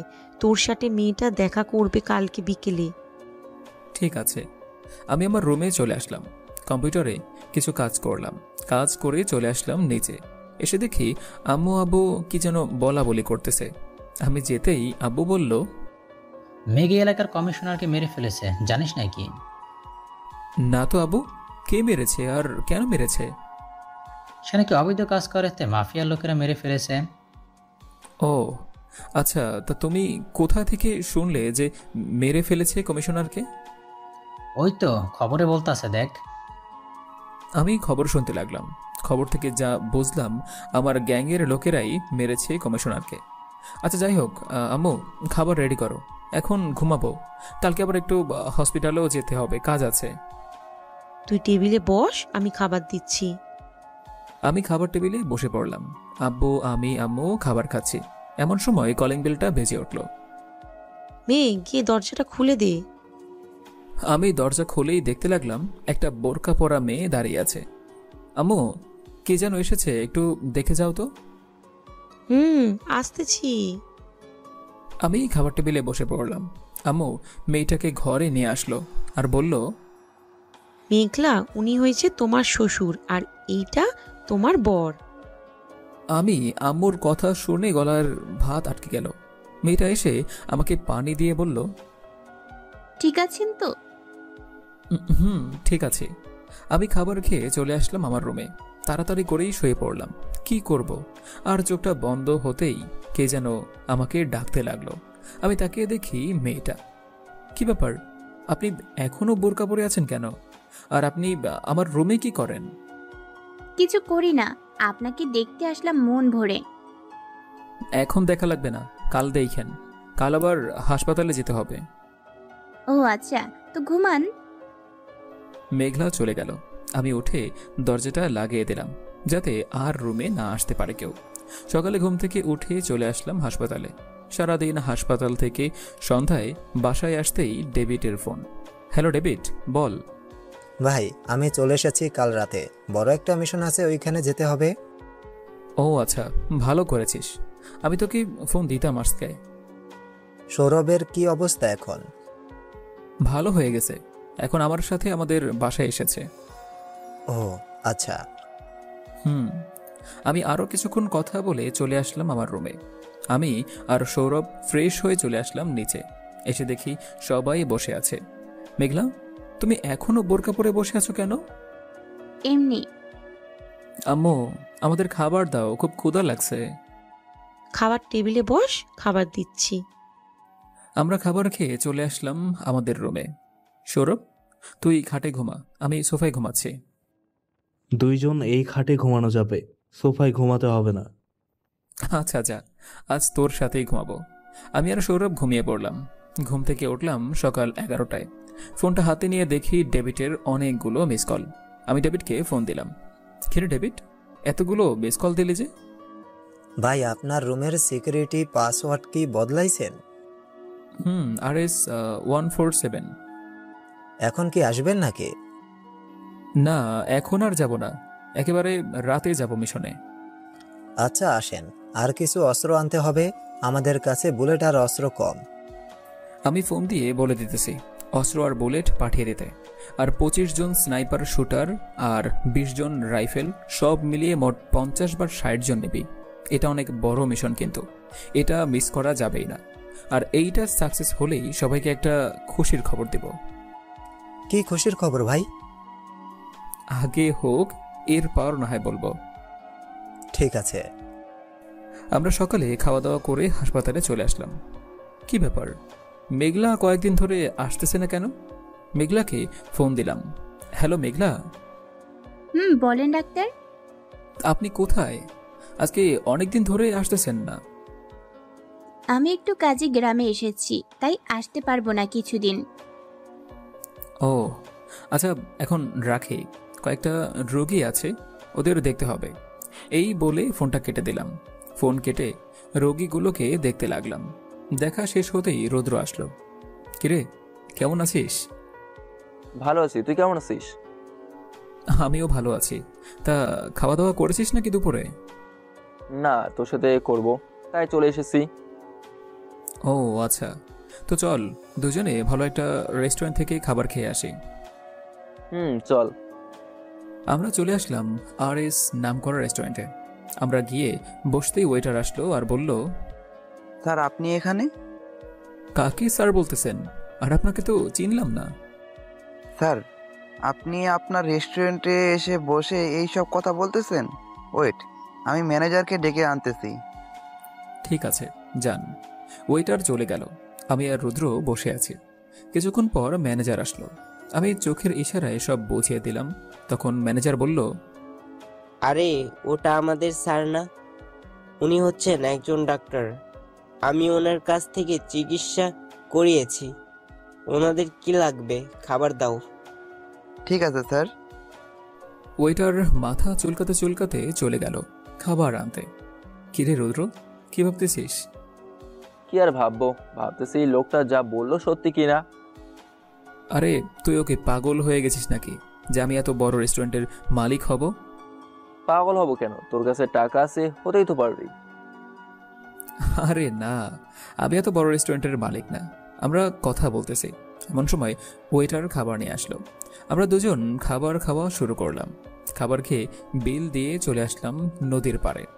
আচ্ছা রুদ্র, তুই কবে বিয়ে করতেছিস? তুই আগে বিয়েটা কর, এরপর করব। আচ্ছা, দেখা যাবে। রাতে চলে আসলাম আমার ডেরায়। এসে দেখি সবাই রেডি হয়ে বসে আছে। কিরে, এখনই চলে যাবে নাকি? না ভাই, একটু পর যাব। ওদের ঠিক নাই, যে কোনো সময় ওরা মেয়ে পাচার করতে পারে। ও আচ্ছা। আমি আর সৌরভ রেডি হয়ে সবাইকে নিয়ে খাওয়া দাওয়া করে নিলাম।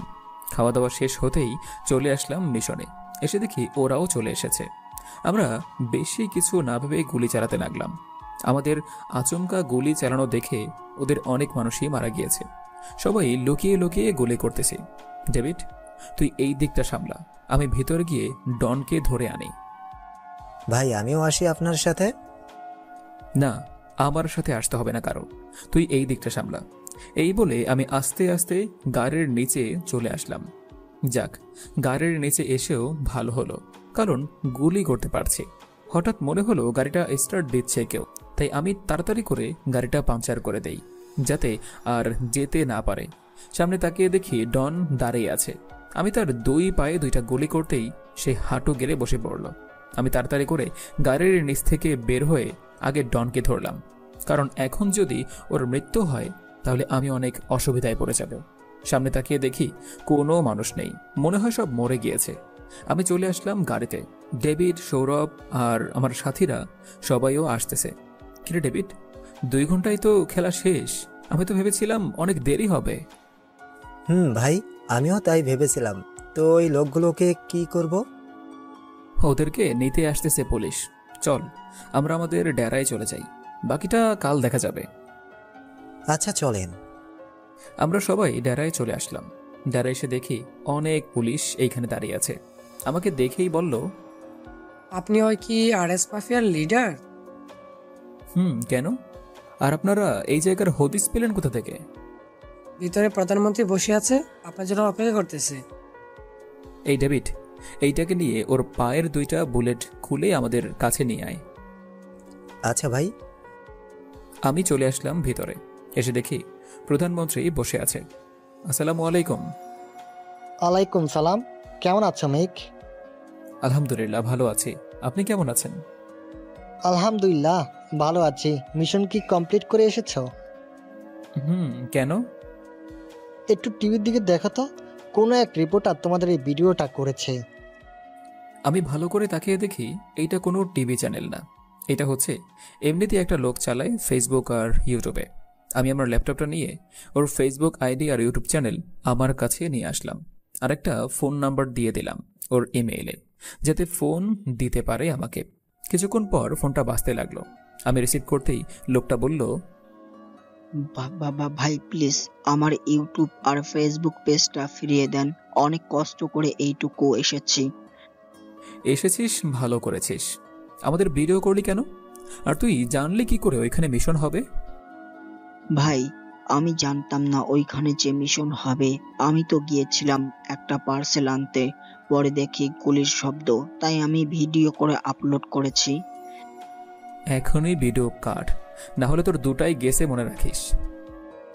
ভাই কেটে দিছি, আর কখনো এমন হবে না, প্লিজ ফিরিয়ে দেন আমার সবকিছু। দেখ তোর সবকিছু আগের মতোই আছে, ফিরিয়ে দিলাম। ধন্যবাদ ভাই।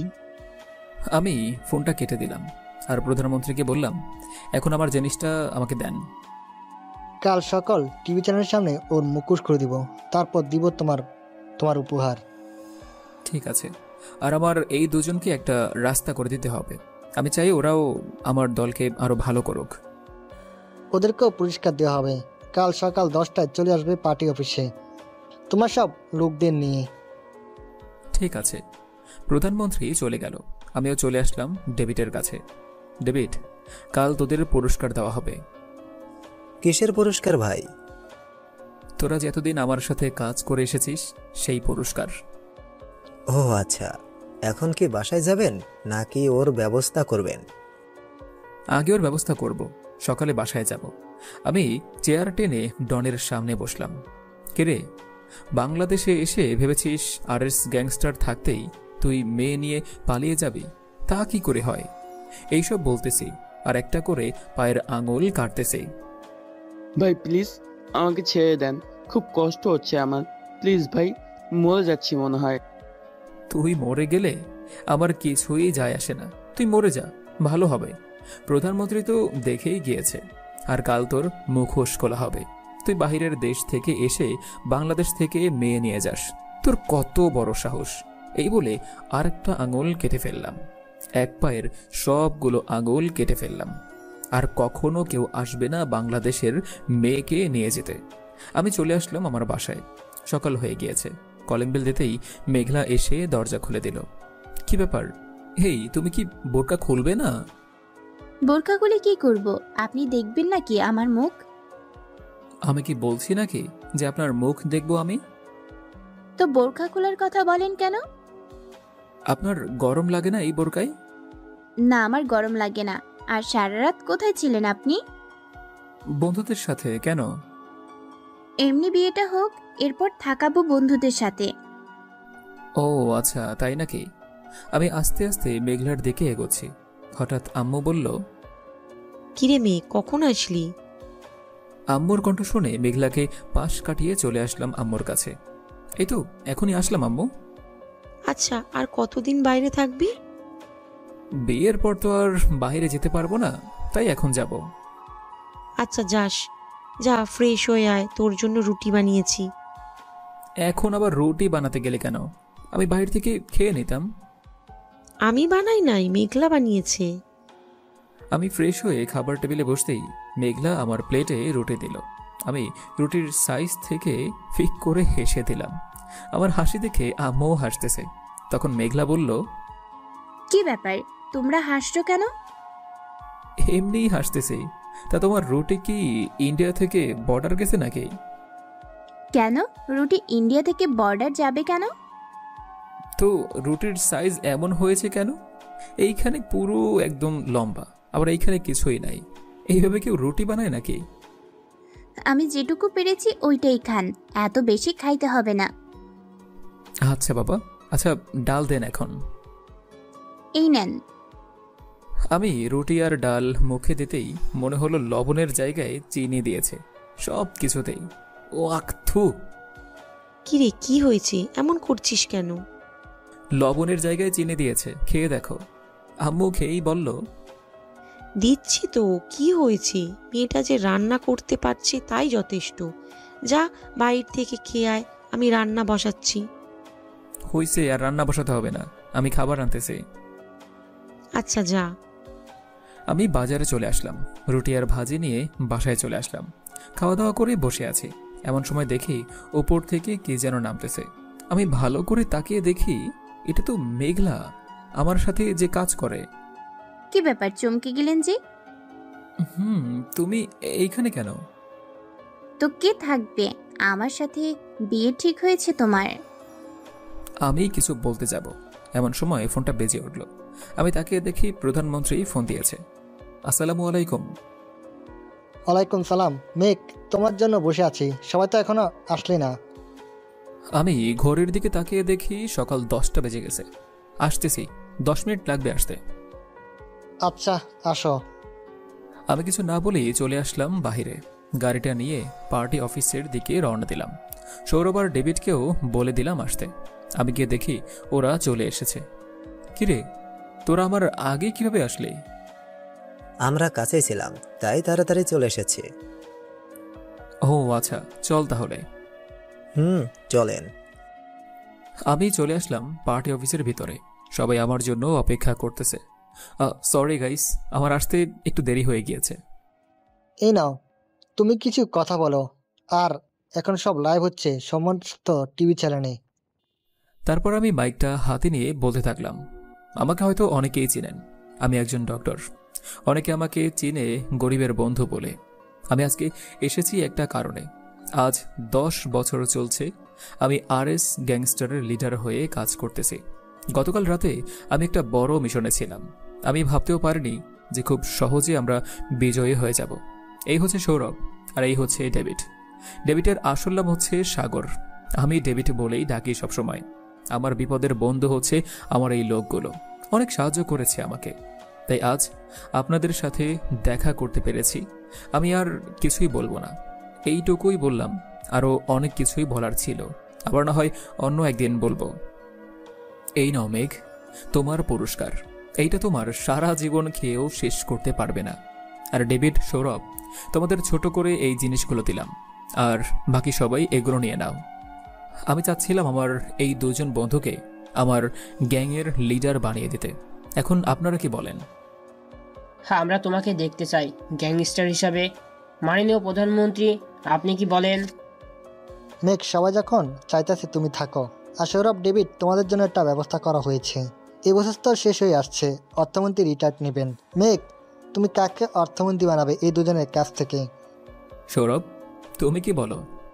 ভাই, আমি তো বেশি লেখাপড়া করি নাই, সাগর ভাইকেই অর্থমন্ত্রী বানিয়ে দেন। ডেভিড, তুমি জানুয়ারি মাস থেকে অর্থমন্ত্রী হবে। সৌরভ, তুমি মেঘের ডান হাত হিসাবে থাকো। যখন একটা সিট খালি হবে তখন তোমাকে সে সিটে বসিয়ে দিব। ঠিক আছে। আমরা সবাই খাওয়া দাওয়া করে নিলাম। খাওয়া দাওয়া করে সবাই বসে আছি। তখন প্রধানমন্ত্রী বলল, মেঘ, তোমার নাকি বিয়ে ঠিক হয়েছে? সামনের মাসে 10 তারিখে। ও আচ্ছা, তোমার আব্বুর সাথে কথা হয়েছে গতকাল রাত্রে। উনি বলেছে তোমার নাকি বিয়ে। ও আচ্ছা, আমি আরও কিছুক্ষণ কথা বলে সবাইকে নিয়ে চলে আসলাম ডেরায়। আচ্ছা, তোমরা সবাই খুশি হয়েছে তো নাকি? ভাই, সবাই খুশি হয়েছি, কারণ প্রধানমন্ত্রীর কাছ থেকে আমরা উপহার পেয়েছি। ডেভিড তো অর্থমন্ত্রী হয়ে যাবে, এখন খোঁজখবর দিবে কে আমাদের? ভাই, অর্থমন্ত্রী হয়েছে তো কি হয়েছে? আমি যখন আপনার গ্যাংয়ের সাথে কাজ করেছি, অর্থমন্ত্রী হওয়ার পরও আপনার সাথে কাজ করে যাব। তাহলে তো ভালোই হলো। দেখতে দেখতে কেটে গেল আরও 1টি মাস। রুমে শুয়ে আছি, এমন সময় আম্মু এসে বলল, কিরে মেঘ, হাসপাতালে যাবি না নাকি? না আম্মু, আজকে হাসপাতালে যাব না, কাল যাব। তাহলে চল বিয়ের কেনাকাটা করে ফেলি গিয়ে। বিকালে যাব না, এখন যেতে পারবো না। আচ্ছা, তোর যেটা ইচ্ছা। আমি শুয়ে আছি, এমন সময় মেঘলার ফোন কল। হ্যালো মেঘলা, বলো। কি করো এখন? কিছু করি না, তুমি কি করো? শুয়ে আছি। আজকে কি বিয়ের কেনাকাটা করতে যাবে? আজকে যাব। তুমি বিকেলে চলে আসো সবাইকে নিয়ে। আচ্ছা। আমি আরও কিছুক্ষণ কথা বলে চলে আসলাম নিচে। এসে দেখি আম্মু আব্বু কি যেন হিসাব করতেছে। আব্বু, কি হিসাব করতেছ? তেমন কিছু না, একটা হিসাব করতেছি কিন্তু মিলতেছে না। ও আচ্ছা, দেখি কি হিসাব করো। এই দেখ, গত মাসে 1,97,00,000 টাকা ইনকাম হয়েছে অফিস থেকে, আর এই মাসে কিনা 80 লক্ষ টাকা ইনকাম হয়েছে। আমার হিসাব অনুযায়ী এই মাসে 2 কোটি টাকার উপর ইনকাম হওয়ার কথা। আমি সব কিছু হিসাব করে দেখলাম 2,23,00,000 টাকা ইনকাম হয়েছে। আব্বু, টাকাটা কোন অফিস থেকে এসেছে? গাজীপুর থেকে এসেছে। আচ্ছা, তোমরা বিকেলে বসুন্ধরা মার্কেটে চলে যাইও, আমি গাজীপুর থেকে আসতেছি। এখন গিয়ে কি করবি? আগে ম্যানেজারের সাথে দেনা পাওনাটা হিসাব করে আসি, তারপর না হয় বাকিটা বলবো তোমাকে এসে। আচ্ছা, যা তাইলে। আমি বাহিরে চলে আসলাম, গাড়িটা নিয়ে গাজীপুর মেইন সড়ক দিয়ে যেতে লাগলাম গাজীপুরের উদ্দেশ্যে। অফিসের সামনে আসতেই দারোয়ান গেট খুলে দিল। আমি ভিতরে গাড়িটা সাইড করে রেখে আব্বুর কেবিনে চলে আসলাম। এসে দেখি ম্যানেজার বসে কাজ করতেছে। ম্যানেজার সাহেব। জি বলেন স্যার। এই মাসের হিসাবটা দেন তো আমাকে। স্যার, এই মাসে 2,23,00,000 টাকা ইনকাম হয়েছে, এই দেখেন। দেখেছি। আপনি আব্বুকে 80 লক্ষ টাকা দিয়েছেন, আর বাকি টাকা কোথায় গিয়েছে? স্যার, আমার সাথে একটু চলেন, আমি দেখাচ্ছি বাকি টাকা কোথায় দিয়েছি। আমি ম্যানেজারের সাথে যেতে লাগলাম। ম্যানেজার সবাইকে একসাথে ডেকে বলল, স্যার এই দেখেন, সবার হাতের 2টো করে আঙ্গুল কাটা গেছে। আর এই দেখেন, এই ছেলেটার কি হয়েছে, ওর এক হাত পুরোটাই কেটে গেছে। আরও দেখতে চান? এই দেখেন এই ছেলেটার কি অবস্থা হয়েছে। গত 2 সপ্তাহ আগে এই অফিসে আগুন লেগেছে। আমি রাতে ছিলাম না, একটা কাজে ঢাকায় গিয়েছিলাম। এই ছেলেটা 2 কোটি টাকা বাঁচিয়েছে নিজের জীবন দিয়ে। এখন আপনি যদি বলেন আমি টাকাগুলো খেয়ে ফেলেছি, তাহলে বলতে পারেন আমি টাকা খেয়ে ফেলেছি। এই নেন, সবার মেডিকেলের কত টাকা খরচ হয়েছে সব রসিদ এইখানে আছে, আপনি দেখে নিন। আর এই মাসের কারো টাকা দেওয়া হয় নাই, আমিও নেই নাই। আচ্ছা, এখন বুঝতে পেরেছি। আপনি তো আব্বুকে সব বলবেন, তাহলেই তো হতো। আর এই মাসের সবার বেতন কত টাকা পড়েছে আমাকে বলেন, আমি আসতেছি বাইরে থেকে। আপনি যান, আমি সব হিসেব করে রাখতেছি। আমি চলে আসলাম ব্যাংকে। আমার অ্যাকাউন্ট থেকে 50 লক্ষ টাকা তুলে নিলাম। টাকাগুলো নিয়ে অফিসে চলে আসলাম। ম্যানেজার সবকিছু হিসাব করেছেন? স্যার, এই নেন, সবার মোট 10 লক্ষ টাকা এই মাসে ইনকাম হয়েছে। কার কত টাকা বেতন একটা বই দিয়ে যান, যেখানে থাকে সবার বেতন কত। এই নেন, সব আছে। সবাইকে বলেন মেশিন বন্ধ করে আসতে, সবার সাথে কথা আছে। ঠিক আছে। সবাই চলে আসলো। আমি বলতে শুরু করলাম, আমি আর আব্বু হয়তো এইসবের কিছুই জানি না। যদি জানতাম তাহলে আগেই আসতাম। আজকে সবারই টাকা দিয়ে দেব। সবাই এদিকে আসেন। এই নেন আপনার এই মাসের বেতন আর 3 লক্ষ টাকা। এটা আমি খুশি হয়ে দিলাম। সবার টাকা দিয়ে দিলাম। ম্যানেজার রয়েছে শুধু। ম্যানেজার, আপনার টাকা আপনার অ্যাকাউন্টে পাঠিয়ে দেব। এই বলে চলে আসলাম বাহিরে। গাড়িটা নিয়ে চলে আসলাম বাড়িতে। ঘরের দিকে তাকিয়ে দেখি 3টা বাজে, তাই আমি আর গেলাম না। কলিং বেল দিতেই মেঘলা এসে দরজা খুলে দিল। আমি ভিতরে চলে আসলাম। তাকিয়ে দেখি আব্বু সোফায় বসে আছে। আব্বু, সব কিছু জানতে পারছি কেন টাকা কম দিয়েছে। এরপর আমি আব্বুকে সব খুলে বললাম। যাক, ভালো করেছিস। বিকাল তো এসেছে, যা ফ্রেশ হয়ে খাওয়া দাওয়া করে নে, এরপর না হয় কেনাকাটা করতে যাব। ঠিক আছে। আমি চলে আসলাম আমার রুমে। ফ্রেশ হয়ে নিচে এসে খাওয়া দাওয়া করে নিলাম। খাওয়া দাওয়া করে সবাইকে নিয়ে চলে আসলাম বসুন্ধরায়। সবাই কাপড় কিনতেছে, আমি বসে আছি। এমন সময় প্রধানমন্ত্রীর ফোন। আসসালামু আলাইকুম। ওয়ালাইকুম সালাম। মেঘ, তুমি কোথায় আছো? এই তো বিয়ের কেনাকাটা করতে বসুন্ধরা এসেছি। প্লিজ আমাকে বাঁচাও, আমার শত্রুরা আমাকে মেরে ফেলবে। আপনি কোথায় আছেন? আমি এখন বসুন্ধরা মার্কেটের পাশে দিয়ে যাব, প্রায় চলে এসেছি। আপনার গাড়িটা এইখানেই সাইড করে রাখেন, আমি আসতেছি। ঠিক আছে। আমি কিছু না বলেই চলে আসলাম নিচে। এসে দেখি মাত্রই গাড়ি আসতেছে। আমি গাড়িটা ইশারা করলাম এই দিকে ঢুকাতে। গাড়িটা ঢুকাতেই পিছনে দেখি দুইটা গাড়িও আসতেছে। আমি আমার কোমর থেকে পিস্তলটা বের করে গাড়িগুলোর চাকায় গুলি করলাম। গাড়ি উল্টে পড়ে গেল। সামনের গাড়ি সবাইকে এক এক করে গুলি করতে লাগলাম। সবাই মরে কাঠ হয়ে গিয়েছে। এমন অবস্থা দেখে পিছনের গাড়িটা পালিয়ে গেল। আমি চারদিকে তাকিয়ে দেখি সব মানুষ ভিড় জমে আছে। সামনে আব্বু আম্মু, মেঘলা আর তার আব্বু আম্মু দাঁড়িয়ে আছে। আমি আব্বুর কাছে যেতেই আব্বু আমার গালে ঠাস করে চর মেরে বলল, তোকে কে শিক্ষা দিয়েছি তুই নিজে একজন ডাক্তার হয়ে লোকগুলোকে কিভাবে মারতে পারলি? আব্বু, ওরা তো মরে নাই, ওদের ঘুম পাড়িয়ে দিয়েছি। মিথ্যা বলার জায়গা পাস না। আমি নিজ চোখে দেখেছি তুই ওদের গুলি করেছিস। আমি ওদের গুলি করেছি ঠিক আছে, কিন্তু কেন গুলি করেছি সেটা তো আর জানলে না। কেন গুলি করেছিস বল। পিছনে তাকিয়ে দেখো। আব্বু পিছনে তাকিয়ে চমকে উঠল, কারণ মাননীয় প্রধানমন্ত্রী তার সামনে দাঁড়িয়ে আছে।